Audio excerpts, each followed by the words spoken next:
Hello everybody and welcome back to Camel Studios. Sorry, it's been a while since the last episode. There was a little bit of a break, but yeah, most of you do know it already. I want to keep it short because in the next episode I will talk about that a little bit too long for my taste. It's basically because my computer, maybe it's not my computer, it's basically Planet Coaster has some issues at the moment, and so that's why I didn't play for too long. But I don't want to make this the topic of today's episode. You potentially have seen a few seconds of the old footage. This is due to the fact that I changed I completely changed my setup. So I ordered new 8 gigabit of RAMs. So finally I got 16 gigabyte of RAM back in my system. I figured that 8 gigabyte are just way too less, even though it's DDR4. It doesn't really work. I had 16 gigabytes of RAM before in DDR3 in my old setup. That was fine, and I thought, okay, let's first try with DDR4 because it's quite an improvement. But for games like Planet Coaster and also City Skylines, which I do play quite a lot in the last couple of days, that's just awful. That's just really awful. And so I figured, okay, I could just order a new one, and basically what's happened is that all the money I ever made with YouTube now is completely gone. I completely put that into my new computer. I ordered the new mainboard, the new CPU, the new what did I order as well? Oh yeah, obviously the first 8 gigabytes of RAM, another 8 gigabytes of RAM. I ordered a new power supply because I needed one. I have a new cooling system.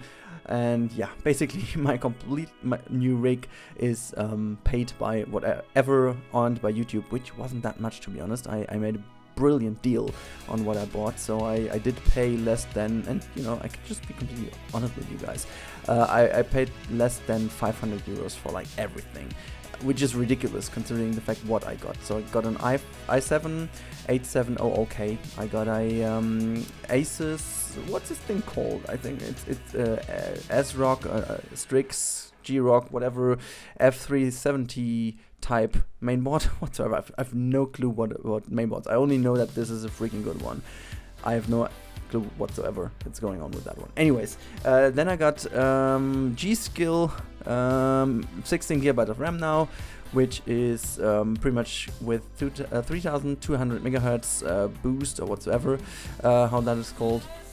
And then I have still my GTX 970 I kept, because basically that's fine for the moment. I've got a 700 watts power supply now, and the cooling system is basically a quite good power cooler. Power cooler? What? It's a tower cooling system, but it's quite good, to be honest.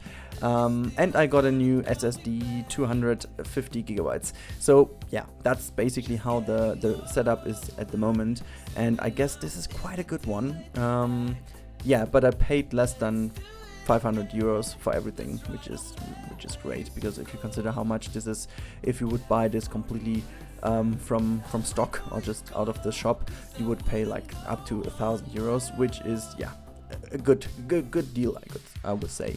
Anyways, let's not talk too much about that. I just wanted to let you guys know, because I found it just interesting, and so you know that I have changed everything, and hopefully that makes up for a better setup in the future, which is way better. And besides, I completely reinstalled Windows. I had my brother here, so we completely killed the old hard drives. I just saved everything else on an external drive and completely killed my 2 terabytes. And just to make sure that I have now a very clean system, and we'll also keep that very slick, because I will make another PC, because all of my old parts were still kind of okay, I have to say, and I will make a second one. The only thing I'm missing at the moment is a graphics card, so I will go for a cheap one, which I can find on the internet, just like a used one. I don't need that of a new one or whatever, because one day, and that might be towards Christmas, I'm pretty sure that I will get a new graphics card to make my rig completely finished and completely mad, so to say. And that's why I don't want to spend too much time now thinking of which old one I can put into. I will get another one for like $50 or something, just to make sure there's a decent graphics card in which can at least run some graphics programs, but that's about it. So then I have this one for rendering, because actually it's quite nice in terms of CPU and stuff. For rendering purposes, that should be absolutely enough. And I think that's a good solution, and I can put this basically in the basement and keep that one running and rendering whenever. I don't even need internet then, so that's pretty much fine, and will help a lot, I guess. But yeah, so now I have to save all the money the rest of the year for the taxes, because basically since I used every euro, I need to make sure that I put the rest of it back into a saving account for paying my taxes then at the end of the year. Anyhow, enough of talk about taxes and money and whatsoever. We are now on the verge of going into another area, but we won't do this neither in the next episode. I'm just preparing something to see the bigger picture. I just like to jump sometimes into a different area just to make sure that I have the view of what's coming next. And I wanted to have this waterfront over here for quite a while already, because I felt like we need some water in the park, but in this kind of studio parks you would actually not see a lake or something. It will be more like artificial, having those little water things in the middle of nowhere. I don't know, but just having water somewhere. I do remember those from Disneyland, that you have these kind of RC boats everywhere around, which you could drive with and pay a little bit of money to make your kids happy driving around these RC boats. But still, I just wanted to have this waterfront and give it again this kind of 80s 90s look to it. So playing around with these colors you would actually expect there, and also have these slightly beige-ish, if that's even a word, waterfront, what is this, railing? I don't know, a little wall, I don't know, just to make sure that this looks actually fitting into the park. And I wanted to make this whole thing like looking really like a very artificial, handmade water basin, so to say. This is French, I don't even know it's a French word, but yeah, it's basically just there to give it a nice sightline. And also I love the reflections of what's coming also in this episode. So we are going to build, or at least start to build, the support system for the overall coaster, which is then on the other hand side of this little lake.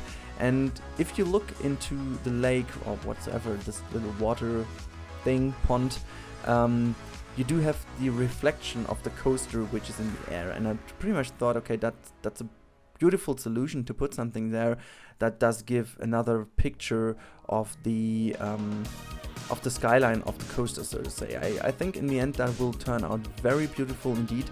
I will put in some screenshots at the end to make sure that you guys can see what I was talking about.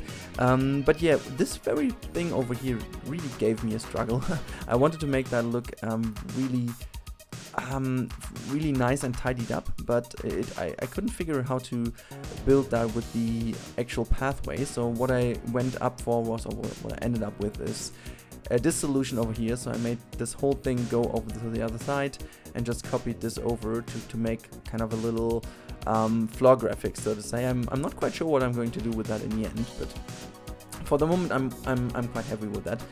I'm quite happy. Sorry, I've no idea. It's basically because I'm recording so much today, but god, I just feel my English is bad today. Anyways, I won't complain. It's fine. I need to pre-record some episodes for the time when I'm in Spain, which is basically next week. I guess when this episode is going live, that should be. I don't know if I'm able to put another one out. So if I'm not able, then this will be on Saturday, so quite a few days from today. If not, I will put this in the middle of this week, but I'm not too sure about that. But yeah, you can see now I'm going into some custom supporting. which I wanted to do for quite a long time. So this coaster is potentially the one which I do custom support the most. Not to say that it's the most realistic thing I'm doing, but I wanted to have a few areas with different custom support. So we will have these towers over here, which are actually not so rare as I thought. I was looking into some of these custom supporting systems, and basically also a quick thanks to Sylph. I showed him these images, and I will fix something later on. He said looking good, but also the middle pillar could be a little bit thinner. It might be too bulky, and I totally agree. I will potentially make the middle pillar a little bit less bulky and also a little bit thinner. That should make the whole thing look a little bit less blocking or whatsoever, or blocky, I don't know. But for the moment I'm quite happy with it. It was quite a struggle to get the track correct with it, because we had still some issues with clipping, so the coasters were still clipping into each other, and yeah, as dumb as I am, I was building the custom support before I was checking that. So in a few seconds you will see that I'll go to the actual coaster and repair it, because as you can see, I'm just looking that the coaster really perfectly fits through all of it, so that we don't have any issues at all. And then I was figuring, oh shit, look at this, the coaster is still not going through this very nicely and tidy, because the coaster, if you imagine, people would stick out their arms, and we do have quite a few of these situations of the coaster, then you will actually get some problems, as you can see over here. So I was trying to just change the coaster a tiny little bit, so that at least people wouldn't break their arms and legs if they put them out of the coaster, and I ended up with fixing the whole custom support again. So that was a little bit of a struggle, to be honest, but as you can see, it does work out kind of nicely in the end. I needed to change at least this a tiny little bit, but as you can see, the wheels are just going past perfectly, so there's nothing happening at all. And then yeah, we are at the point that some of you mentioned already, I guess 6 episodes ago or something. Yeah, I mean, these inline twists actually had a few issues that people would actually, yeah, just get into each other, and so now I just fixed that, even though it's still very close to each other, so people should not keep their hands and arms outside the train. But this is why we always have the notification of, yeah, you know, always keep your hands and arms inside the train at all times. That's a good one, and we pretty much need that one. But yeah, what you can see right now is actually I was trying around a little bit with the trains, and I decided in the end to go with some different trains. I was testing around a little bit, as you can see here, with different trains, and what I ended up is having actually a lot of issues, because I don't know why, but choosing another train obviously is a little bit different in terms of friction and stuff, which is very realistic. I thought, okay, they will behave pretty much the same, but they don't. So props to Planet Coaster. They seem to have actually not only, you know, translated the different car types towards the different coasters. They actually have their own friction, their own heaviness, so to say, their own weight, and so they do behave completely different. And I don't know why I did choose the same trains then for both, but it seemed that, you know, syncing was pretty much broken, and I spent the whole time in thinking those trains again, which I left in just for a second to be able to talk about, because I just wanted to let you know what's bothering me there the whole time, and I ended up, you know, doing this until I was happy with that. But yeah, at the end of this episode, I also lost a little bit of footage. Unfortunately, it's not in. You will see that on some screenshots later on, because I even built the support for the middle part of the little inline twist, which, yeah, for whatever reason I lost. I don't know really why, but I lost it. But you will see that later on in the screenshots. So happy that you guys watch this video, and if you did like and enjoyed this video, give it a thumbs up. As always, remember to subscribe if you haven't already, yeah, because good videos, you know, and also make sure to hit that bell, because otherwise you won't get any updates on this channel, because YouTube is just weird. Anyhow, guys, have a beautiful day and see you in the next episode. Make sure to leave a comment down below if you have anything to say, and also let me know what you think of this area so far, and yeah, how do you like it and what you want to see in the future, and yeah, whatsoever. I should stop the video now, so I do so. See you then. Bye bye.